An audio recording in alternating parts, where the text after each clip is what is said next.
Dobry. I'm one of the 3 Yanks that arrived here last year. And I'm going to be giving my introductory seminar. My supervisor committee, everybody's familiar with Tariq and Janine, and Eric's at UT.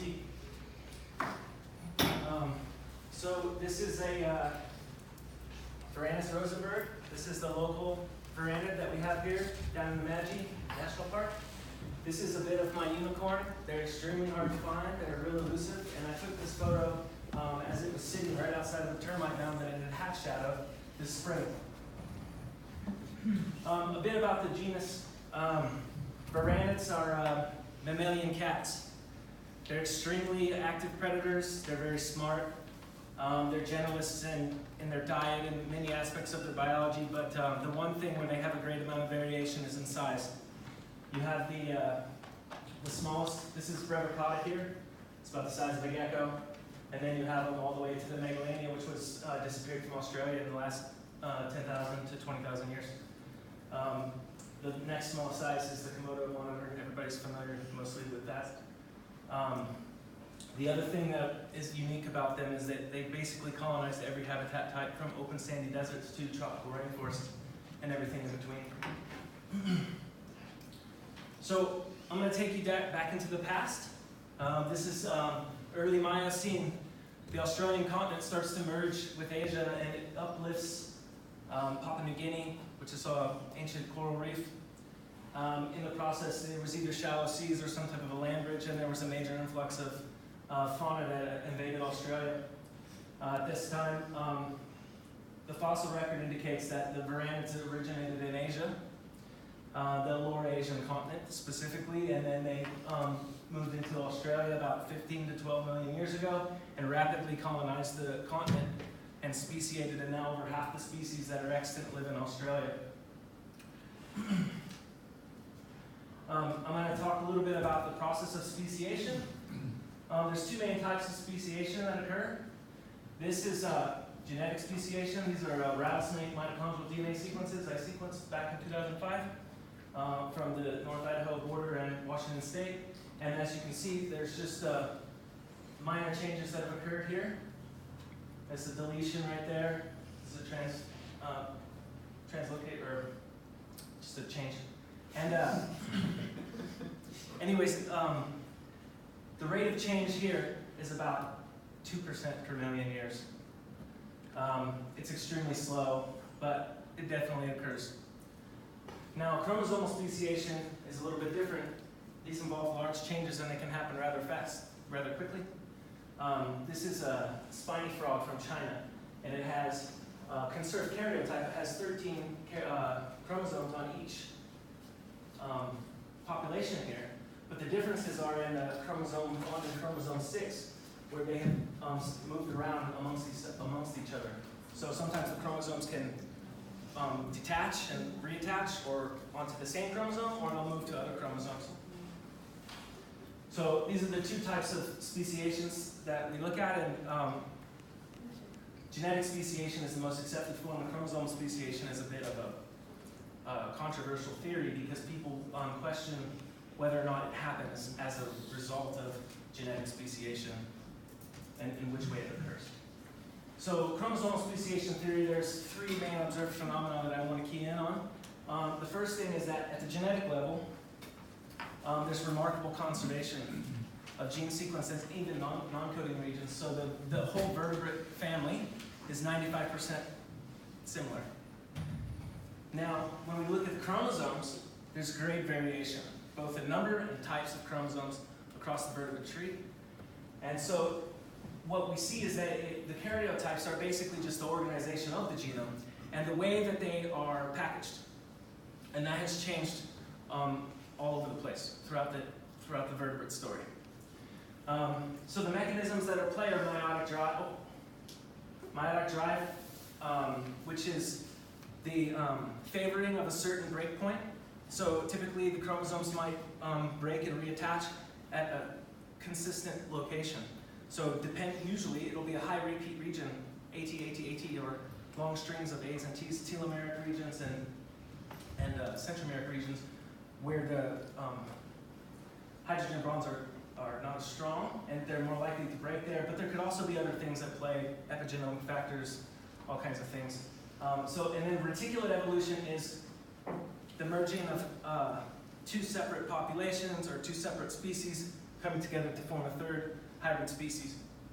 And that's where we get the negative heterosis, which is the fixation of deleterious alleles in certain lines. And we see this occurring, so it's not really up for debate. But what the question is how does that become fixed, and how does it become a new species in the presence of a competitor? So one of the things that happens in negative heterosis is sometimes you can have just males become sterile, for example, or just lower motility of sperm. So there's a grading of the effects to absolutely no effects. This is a look at the karyomorphs in the Varanus clade. The ancestral line here is Salvador. This is the Asian and Indonesian type.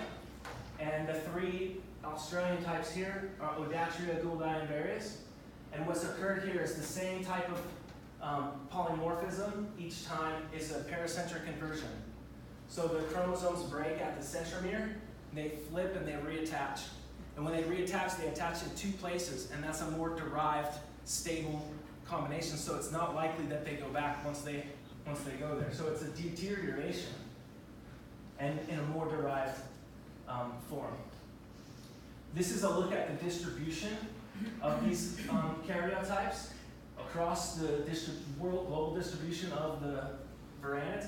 As you can see, North America and South America are not on this map. There's no extant varanids in North and South America. However, we do have fossil record in North America and also in Europe. Australia has the greatest diversity. And the other thing that's important is that there's overlap in everywhere where you see the chromosomes differentiating according to their geographical distribution. Okay, so this is just a quick overview. There's 79 currently recognized species. They all have 40 chromosomes. There's no variation there. So all the evolution that's occurred in the family has occurred within the number 40. So there's big changes and little changes. The big changes are paracentric inversion polymorphisms, and they're confined to pairs 5 through 8 and the microchromosomes. And then there are also changes in the sex chromosomes, where the sex chromosomes are degenerating and becoming larger in the more derived forms. And the other thing is we only know about 8 species that for sure have sex chromosomes, but it's reasonable to assume that probably the rest of them do based on what we've seen, but they are not heteromorphic. So they're all the same size. This is a closer look at what a paracentric polymorphism actually is. You can see the centromere, it breaks here, flips around, reattaches, and it's more stable. Now this is 2 karyotypes from one of my species that I'm looking closely at, Varanus acanthoris, which I typically call an Aki. And this top karyotype here shows all the microchromosomes, and it shows the pair 6 is stable here like this. This is the eastern form. On the other side of the Barclay tablelands, you get this, all across the range from the Northern Territory all the way to the western border. And you have 3 different morphotypes. And it's really interesting that this type of paracentric polymorphism in other species has become a powerful inhibitor of gene flow.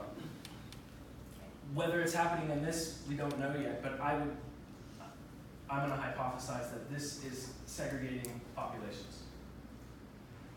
Here's a closer look of the 6 different phenotypes that I collected across the 10,000 kilometer trip this spring. The acanthoris is a broad species complex. They've occupied all different kinds of habitat types, open sandy deserts, rocky outcrops, even areas with hollow logs. The interesting thing about them is they have this paracentric polymorphism occurring within the family or within this species complex, just like it has occurred in the greater family. And they have heteromorphic sex chromosomes, and as we showed, the 2 distinct chromosome morphotypes. Here's a closer look at what the range distribution looks like. This is the monomorphic type, and this is the polymorphic type. Second case study is this, the local type Varanus rosenberg, and it's different because it doesn't have a great breed range like Acanthurus does. It has a disjunct range. There's populations in Sydney, here in Namadgi, Western Australia at the very bottom, and then also in South Australia and Kangaroo Island. One of the things that's interesting about this is this varanid has figured out how to nest in termite mounds, and it has allowed it to colonize in a colder climate. Their eggs take about 8 months to hatch, so they lay their eggs in the fall. They incubate in the termite mound all winter long, and they emerge in spring. Without that type of environment, they probably wouldn't have been able to colonize as far south. And the other thing is this is the only varanid that has colonized as far south as it has. So it'll be interesting to look at what type of variation there is in the karyotypes from the different populations across its range. This is a Sydney type right here, and this is a Namadgi type. So there's clear phenotypic differences. We don't necessarily know about the chromosomes because it hasn't been looked at across the different populations. This is a look at the different karyomorphs of the Australian varanids. This Varius up here hasn't really been looked at very much. The Varanus rosenbergi has an enlarged W chromosome from its closest relative, the gulbi. And then also the Acanthurus. So what's missing? Well, there hasn't been any genome sequencing done on any varanid, which is really surprising because it's a really important group. The population structure and how the polymorphisms affect, we have no knowledge of. And a look at the sex chromosomes needs to be deeper. And then and also look at the third karyomorph in Australia. So I have 3 key questions that I wanted to answer. And that is, do polymorphic chromosomes occur within the populations or between them? And if they occur between them, there's likely to be some type of a soft barrier to gene flow. Are the sex chromosomes conserved across the whole family? I have 3 hypotheses regarding this. First is that the polymorphisms are representing barriers to gene flow across the populations. They form not hard barriers but soft barriers, so maybe only the males are sterile. Maybe only a percentage of the males are sterile. Maybe this can lead to entire F1 hybrid populations that form narrow bands between distinct groups. There's a lot of different questions here, but that's basically the question is that, is there gene flow? And I think that there will be limited gene flow, but it will still allow them to maintain their 2 identities. The sex chromosomes and the genes are not conserved.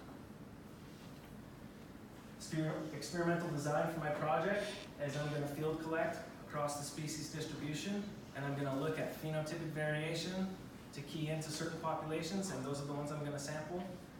I'm going to establish cell lines for cytogenetics, and then I'm going to map the heteromorphic chromosomes with low coverage genome sequencing. And I'm going to genotype between the populations looking for gene flow. So far, I have collected 18 individuals from 6 distinct populations, and I have a line-bred captive population with 16 individuals, so I have F1s, F2s, F3s, and they're all bred sister-brother, and so I can look at the type of gene diversity within that, and then compare that to what's happening in nature. And from Rosenberg, I have 2 distinct localities. I've got samples from Kangaroo Island right now, and I've got samples from Namadgi. And I've already established cell lines. Right here, these are Rosenbergs, and these are the chromosomes. And here's a clutch of eggs that I received from a gravid active female that I collected this spring from Northern Territory. So I would like to thank all my collaborators and everybody who's offered me with helpful comments. the funding bodies.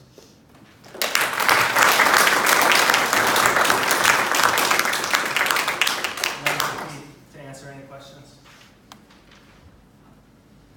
Yeah, I was just wondering if they've been around for 70 million years, but only 15 million years in Australia, why would the chromosomal diversity be higher in Australia than in New Zealand? That's a really good question. I think that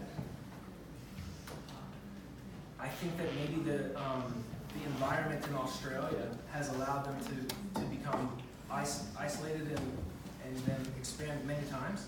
I think that's part of the rapid radiation. But it might also require a closer look at what actually is happening in Indonesian islands, because it's a good chance that they all three came from Asia. I think it's possible that all three groups kind of possibly came and then diversified from there. But right now, the evidence suggests that it was a single. But I think there's not that much out there. So it might get some insight then on the way through. Yeah, exactly. Yeah, I think that's a really good question. Yes. You can flip back to the hypothesis. With the second one, with the soft conductive barrier. Yep. Is there a quantitative criteria for what is soft versus non-soft? How do you actually evaluate that? Yeah, I think so. For example, if one of these polymorphisms results in sterile males, for example, that means that you could have a hybrid zone and you could have gene flow from the female lineage but not the males. And this would